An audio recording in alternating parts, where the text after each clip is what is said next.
And our readings are from Leviticus 25 through 26:13, Mark chapter 13, and Psalm 29.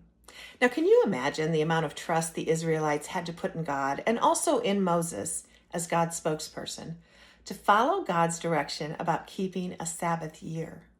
They were commanded to work the land for 6 years and then take a full year off to sow the fields, prune the vineyards, and gather crops for 6 years. And in the seventh year, do nothing, simply rest. Quite honestly, I have no idea if I would be able to do that right now. If I were told that for the next 6 years, I would work as usual, and then in the seventh year, I would take the whole year off, trusting in God to provide everything for me, I'm not sure what I would do. I think I would say, yes, I know God will provide, while still storing things up and storing money up for the next 6 years, just to be sure I would have enough. What would you do? The Israelites really couldn't store much up just due to the lack of food preservation methods of the time. They had to put their full trust in God or not comply with the seventh year as the Sabbath year.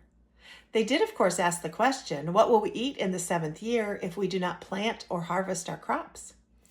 God's reply was, I will send you such blessing in the sixth year that the land will yield enough for 3 years. God had a plan. God always has a plan. I guess the big question is whether we trust in God's plan, even when we don't understand what the plan is or how it will work. I imagine we can all agree that we want to trust in God's plan, that we intend to trust God to work everything out. We're just so darn human, though, and we like to know exactly what is going on. We like to be in control of our lives, even though we know that God is and should be the only one in control. God promises to take care of us without question and take care of us in ways we don't even know we need. The Israelites worked hard to tend the land. It was physically hard labor. I don't know why God chose to have them rest that seventh year, but perhaps it was a welcome rest from physical labor in a time when life was physically hard. Perhaps God knew that his people needed a year of rest, even if they couldn't figure out how that could possibly work.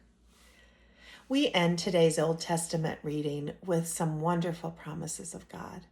If you follow my decrees and are careful to obey my commands, I will send you rain in its season. I will grant peace in the land. I will look on you with favor and make you fruitful.